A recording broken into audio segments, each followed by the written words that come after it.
Hello, my name is Elena Stoffel, and I'm a gastroenterologist in the Division of Gastroenterology in Michigan Medicine. I also happen to be the director of the Cancer Genetics Clinic at Michigan Medicine. And I'd like to urge you, please don't delay your cancer screening. This slide shows us the estimated new cancer cases in the United States in 2020. On average, approximately 1 in 3 Americans will be diagnosed with cancer during the course of their lifetime. For men, the most common type of cancer is prostate cancer, followed by lung cancer and colorectal cancer. For women, the most common cancer is breast cancer, followed again by lung cancer and colorectal cancer. Even though these statistics are sobering, it's important to recognize that cancer outcomes can be improved through early detection and prevention. So when we think about what is our lifetime probability of developing cancer, approximately 1 in 9 men will develop prostate cancer. Approximately 1 in 15 to 17 men and women will develop lung cancer. And for colon and rectal cancer, it's between 1 in 23 and 25. Melanoma skin cancer is a particularly deadly type of skin cancer, which is related to sun exposure.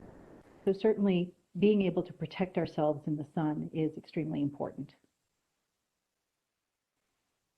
The good news is that cancer death rates in the United States are falling, and this slide shows us the lowering trends in cancer death rates among both men and women. We know that death rates are falling in the United States because of better treatments for cancer, but also we know that there are things that we can do with regard to screening and prevention that can prevent these cancers from developing. A healthy lifestyle includes not smoking and getting regular exercise, but cancer screenings are also really important to be able to detect cancers early, and early screenings can actually prevent cancers from becoming a problem. Cancer screenings save lives. We know that for women, mammograms have dramatically decreased breast cancer death rates. And as I mentioned, for colon cancer, we know that removing polyps early can prevent them from developing into cancer. And so colon cancer and breast cancer are 2 of the most important screening tests recommended for Americans today. We also know that looking for people who have already had a cancer diagnosis, it's really important to keep up on the imaging studies that are needed to be able to make sure that a cancer stays in remission or to be able to detect a recurrence early. It can also be important to identify when there might be a need for additional therapy. And that's why many people who have been diagnosed with cancer are recommended to follow up for blood tests and subsequent scans and doctor's appointments. So what has happened during the past year that we've been dealing with COVID-19 on an international level? Well, unfortunately, we know that cancer screenings, such as breast cancer screenings and gastrointestinal endoscopy screenings, went down by about 90% over in the height of the COVID pandemic last spring. Fortunately, most medical facilities are back to their usual operations now, or almost usual operations in the new normal. And it's expected that everything else will be ready to welcome patients back for their screening tests. There was a lot of information that we learned during the height of the COVID pandemic that emergency departments actually saw fewer cases of heart attacks, stroke, and uncontrolled high blood sugar. But it's important to recognize that even with these symptoms, or even during the COVID pandemic, people who have symptoms or who have health issues, it's really important to still notify your doctor of this, because there are a lot of things that we can do to prevent things from becoming more of a problem. And so urging you to take the time to inform your doctors of symptoms that you're having so that we can prevent things from becoming a bigger problem. So going back to the estimated new cancer cases in the US, unfortunately, estimates of the lower screening rates during COVID suggest that we might be seeing an increase in cancer deaths by about 5 to 15% over the next 5 years. And we're hoping to be able to turn that around by getting people to go back to doing what they used to be doing in terms of seeing their doctors regularly, getting their screening tests on time, and going and reporting their symptoms to their doctors so that we can get back on track. A bit of information about what we see in the state of Michigan for cancer incidence. This picture on the left shows us the cancer incidence by county in Michigan. And as you can notice, the darkest shaded counties are the ones with the highest cancer incidence. And particularly Osceola County has the unfortunate record as having the highest cancer incidence in the state of Michigan. But on the bright side, the graphs on the right show us the cancer screening rates for breast cancer and colorectal cancer. And fortunately, we're making headway in terms of getting more people who are eligible for screening for these cancers screened in time. So working together, people of Michigan and the medical community can help catch these cancers before they become a problem. So to summarize, a stitch in time saves 9, and an ounce of prevention is worth a pound of cure. Early detection is key. I mentioned that I'm a gastroenterologist, and so I actually, my focus is colon cancer prevention. And we know that colon polyps can be little like this, and they don't cause a problem, but when they are given time to grow into a big tumor, that's when they can cause more of a problem. So I urge you to talk to your doctors about what the best tests are for you right now, given your age and your family history. And I want to reassure you that our medical facilities do prioritize patient safety. Even during the times of COVID, our medical centers are safe. And also telemedicine services have now become available through many institutions, so that if you really have difficulty making it into the medical facility in person, your medical care providers can also be available to talk to you via phone or via video visit. So just to end, this is springtime and it's a time of rebirth and renewal. Please remember to take care of yourself and your family. Make the time, talk to your doctor about your family health history, about age-appropriate health screenings that may be right for you, and also about any symptoms that you're having. And make a plan. Your doctors and other healthcare providers are more than willing to work with you to do whatever it takes to take care of your health. So on that note, I wanted to thank you very much for your time, and be well. My name is Addie Weaver. I'm a professor of social work at the University of Michigan, and I am really happy to be with you all to talk about some rural health trends, specifically trends around mental health and suicide. To get started, I'd like to tell you a little bit about me and why this is something that I really care about.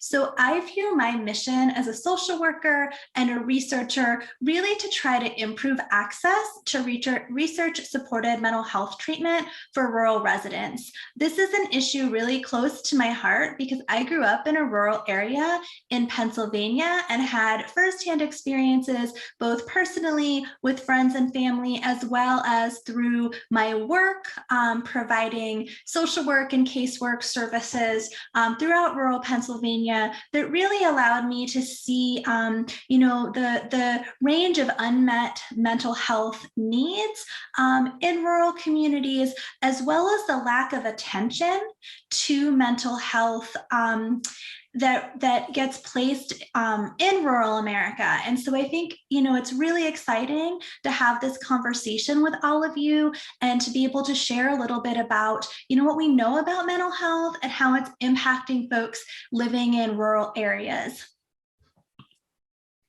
So first, I'd like to share a little bit about the kind of historical context around mental health in rural places. So it won't be a surprise to many of you that historically, folks living in rural settings, that, these rural settings are sort of perceived to be idyllic places where there's a lot of natural beauty, a lot of natural resources, and people living in these areas, particularly people engaged in farm work and agricultural work, were viewed as, very self-reliant, very hardy folks, very resilient folks. And I actually believe all that to be true. However, that doesn't mean that folks living in rural areas don't have mental health concerns.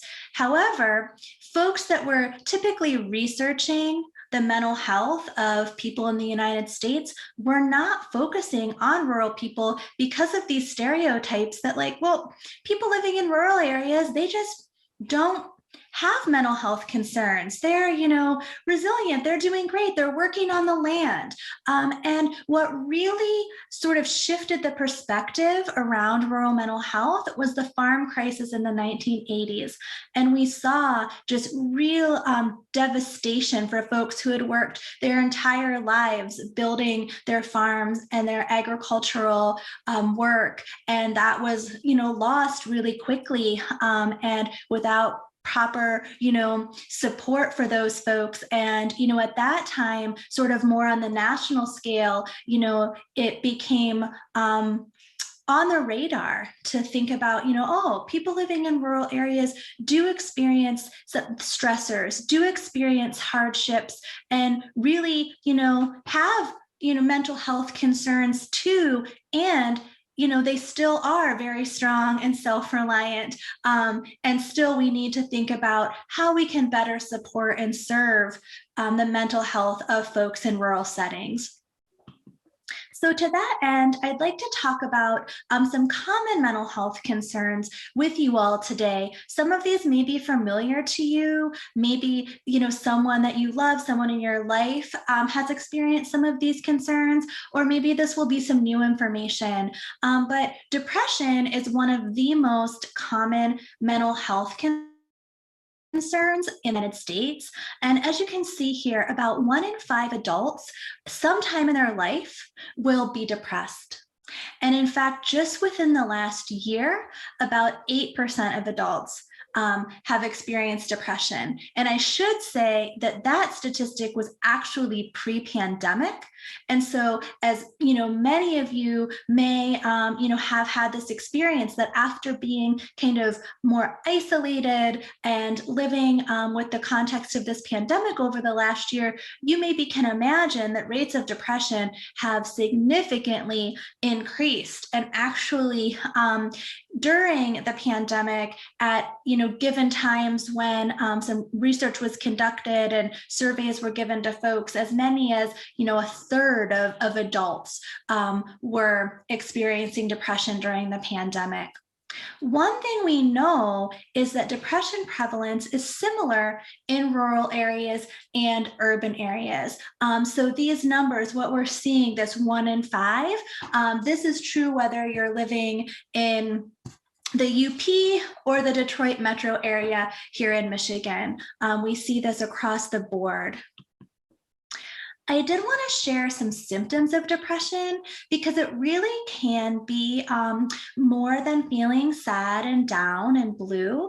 Oftentimes, that's kind of what we think about. And, when somebody says, oh, maybe you're depressed or something like that. But really, there's other things that we may want to be kind of thinking about or have on our radar when we're, talking about depression. And yes, those feelings of sadness, hopelessness, and depression, of course, they're a primary symptom. Also, little interest or pleasure in doing things. So if you loved to go fishing, that was your thing, you got out on the boat as much as you could, and then all of a sudden you started kind of going through the motions, but not enjoying it, or really stopped even wanting to do it, that's a sign that something might be going on and that you might be having some low mood there.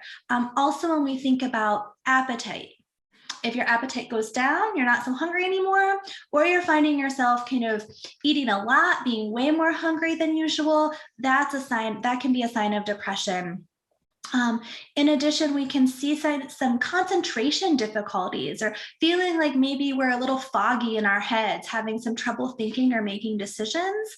Also, trouble sleeping can be a sign that we're feeling a bit down or depressed, and that can be trouble falling asleep, staying asleep, or sleeping too much. We can also, if we're feeling down, feel like we're a failure or that we're letting others down.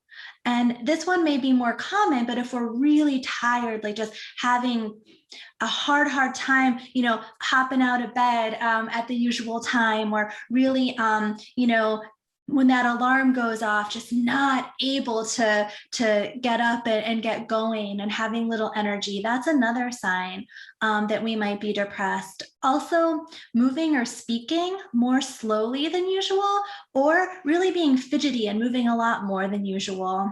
And as some of you may know too, with depression, there can be thoughts of death or thoughts of hurting ourselves that are important to think about as well. And so if you're, know somebody, maybe somebody in your household or a friend that you think maybe meets some of these symptoms, it could be, important for you to, say something, or think about whether some help could be useful for somebody who's feeling down. And just for an aside, to actually have like what we would call a clinical diagnosis of depression, someone would have to have at least 5 of these symptoms for a minimum of 2 weeks. But we know that some folks can have mild to moderate depression, so not having, kind of 5 symptoms, but still have low mood that's, really impacting their life, whether it's their work life, their social relationships, their family relationships. So again, just really important to have that, kind of big picture of what depression can look like and mean to people. Also, there are certain life circumstances that tend to be connected to depression. So loss, grief, death of a loved one, that's something that can be a trigger for depression. Also, job loss or relationship loss. So really kind of this idea of loss, whether it's through death or loss of something important in our lives, like a relationship, whether that's a romantic relationship, a friendship, losing a job, anything that's been really important in our lives that we lose, that can really be, a hard thing, and can be connected to depression and just feeling low and down. We also know that living with chronic illness is associated with depression. And even some things that can be kind of exciting new things, like starting a new relationship or moving to a new place, those transitions can just be challenging, and sometimes a little bit unexpectedly lead to us feeling down or depressed. And then, as you might expect, experiencing financial stress can be a major cause of feeling down. And then also pregnancy for women, and during that first year after a child is born, parents may experience feelings of depression or feeling down. So these are just some things to kind of, again, have on your radar if when you're thinking about depression and different circumstances that may be related to feeling down. So I wanted to share just a really brief 2-question screening tool that may be a helpful, kind of guide if you're not quite sure if maybe it could be helpful to think about whether you wanted to reach out to someone if you're feeling this way, or maybe help somebody else connect to resources if you know somebody that you think might be feeling down. There's this really brief 2-question screen. The kind of technical name for it is the Patient Health Questionnaire 2. And maybe some of you have seen it before, because a lot of times in doctors' offices or other places, they're starting to ask these questions a little bit more regularly. And this is something really widely used to kind of understand, oh yeah, okay, there might be a low mood concern here. So really, kind of asking yourself or someone over the last 2 weeks, how often you've been bothered, by 2 different problems. 1, having little interest or pleasure in doing things, and 2, feeling down, depressed, or hopeless. And you can see that kind of responses range from not having those problems at all to having those problems nearly every day. And so you can see that, the scores range from 0 to 3 for each item. And so if you'd total up your scores on the 2 items and see a score of 3 or more, that indicates that there might be something going on with your mood, and that you might want to, think about whether depression is impacting you or someone else that you care about, and what some next steps might be to feel better. So one thing that we mentioned when we talked about symptoms of depression is that folks who are feeling down commonly can have thoughts of wanting to end their life. And so another, common mental health concern that I wanted to have us, kind of talk about a little bit today is suicide. And I really think there's just some striking statistics for us to think about.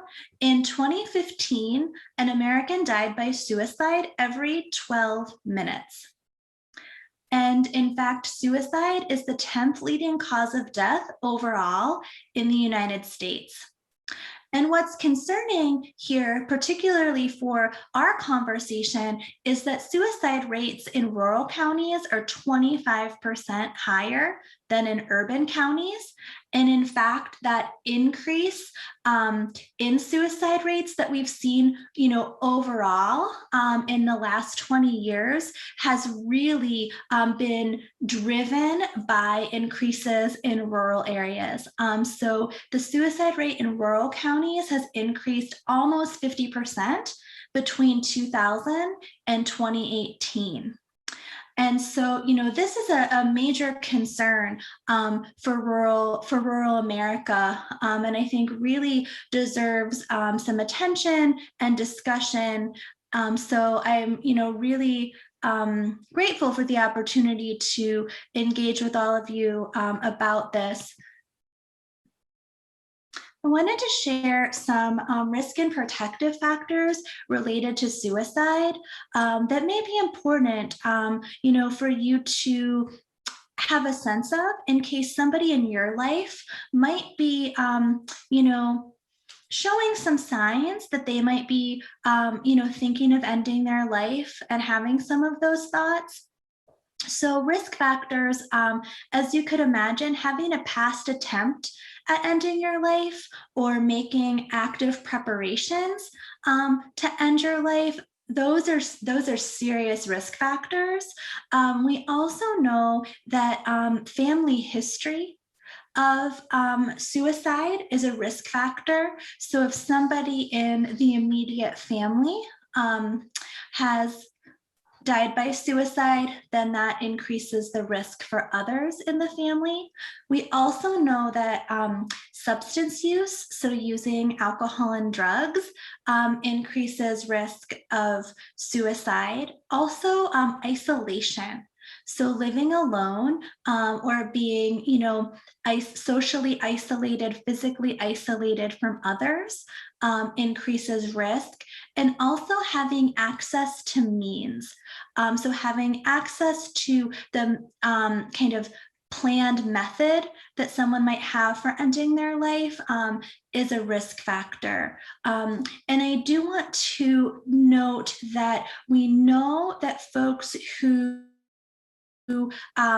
attempt suicide using guns are more likely to be successful in their attempts and actually, die by suicide. So we want to think about if we know somebody in our life that may be at risk for suicide, thinking of ways that we can help keep them safe. Also, protective factors.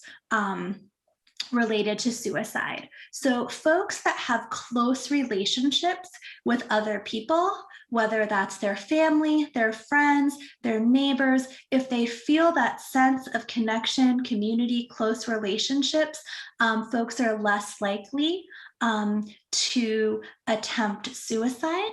We also know that folks who have a strong religious and spiritual life are less likely to die by suicide, that connection to their religion, church community, spirituality acts as a protective factor.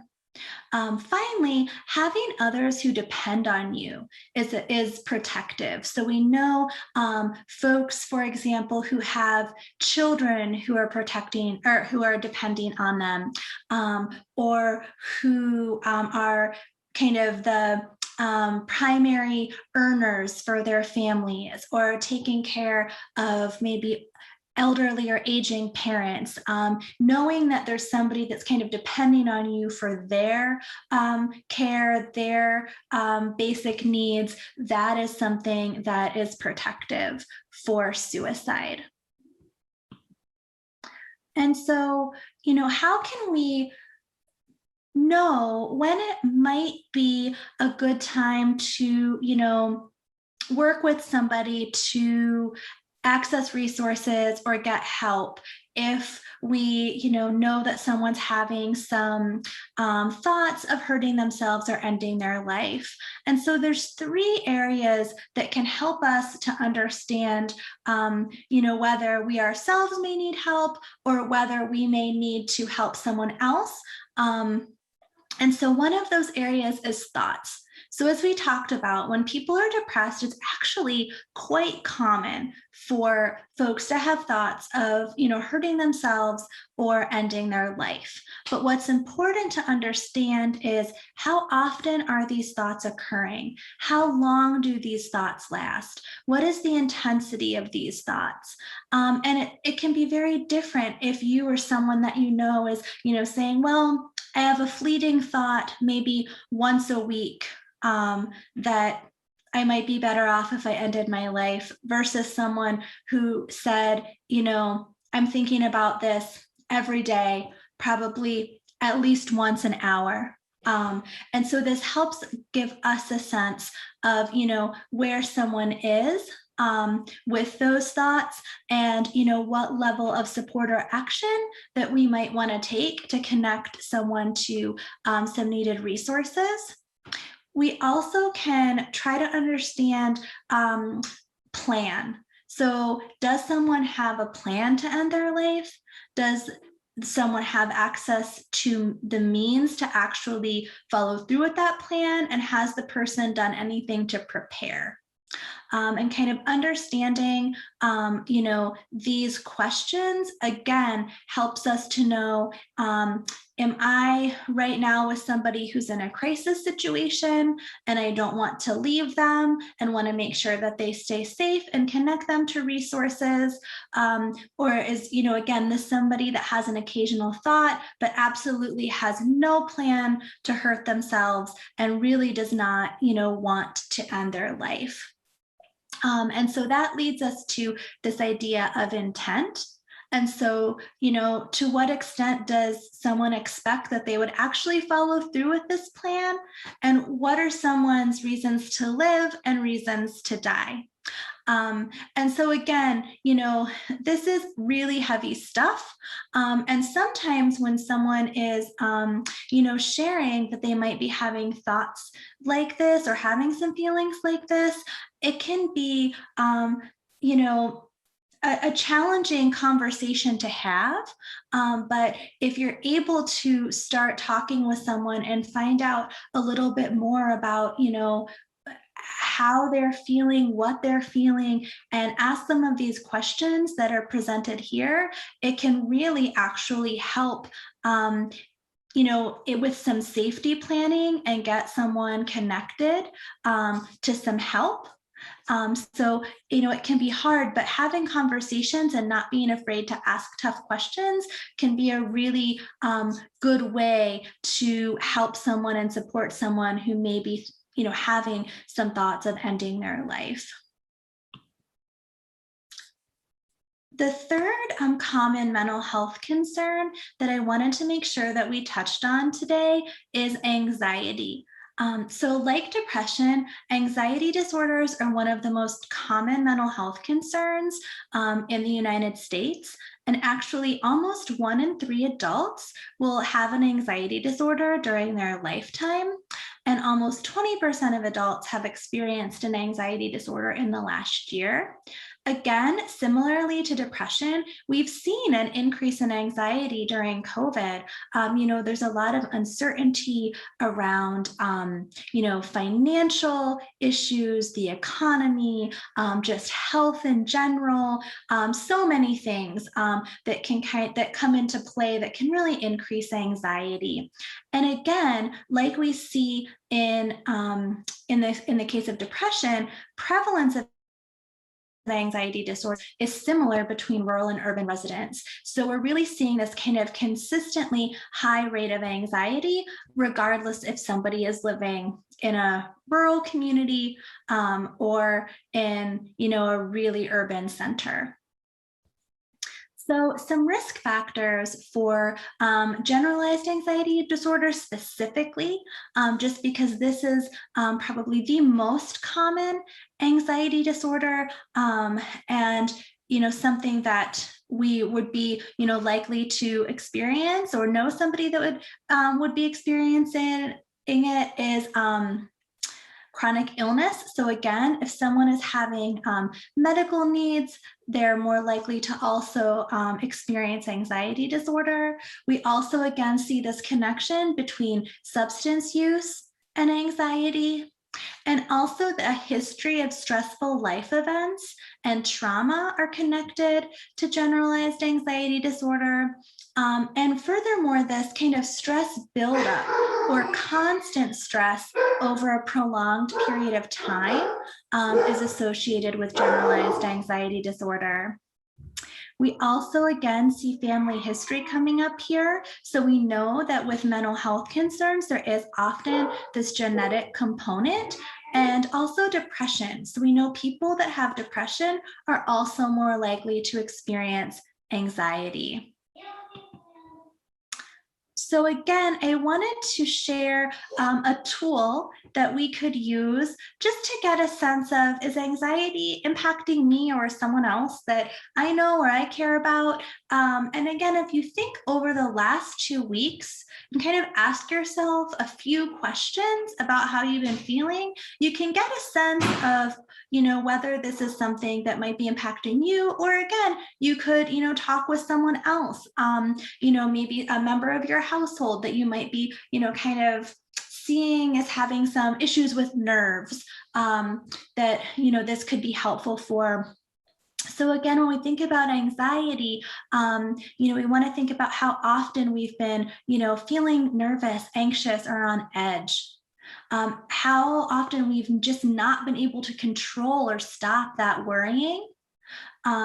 If we've been worrying too much about a variety of different things, if we have trouble just relaxing, we just can't seem to let our guard down and actually relax. And also similarly, being so restless that it's hard to sit still. If we're becoming easily annoyed or irritable, or again, feeling afraid that something awful might happen. So when we're thinking about these problems, we can sort of answer these questions and say, oh, has this problem been bothering me? Not at all, for several days, more than half the days, or nearly every day. And then we can, sort of see where our score would fall on this brief screening tool, which is technically called the Generalized Anxiety Disorder 7 scale. And if we score 10 or more, then that means that we probably have something going on related to anxiety, and it might be helpful to think about ways that we could get some support, or if it's someone in our life that's having, some of these symptoms, how we can maybe support them or help them get connected to appropriate resources. So, today we had the opportunity to talk about 3 common mental health concerns and how these concerns are particularly impacting folks living in rural areas. And so what's next? So one, a key takeaway is that if you recognize one of these mental health concerns in yourself or someone else, it's important to think about ways to connect to others, to resources that can provide help and support. And so in our next talk, we'll actually be discussing some potential resources and solutions for addressing mental health needs, specifically in rural areas. So I want to thank you for the opportunity to share some of this with you. And I really look forward to having further discussion on May 5th. Thank you so much.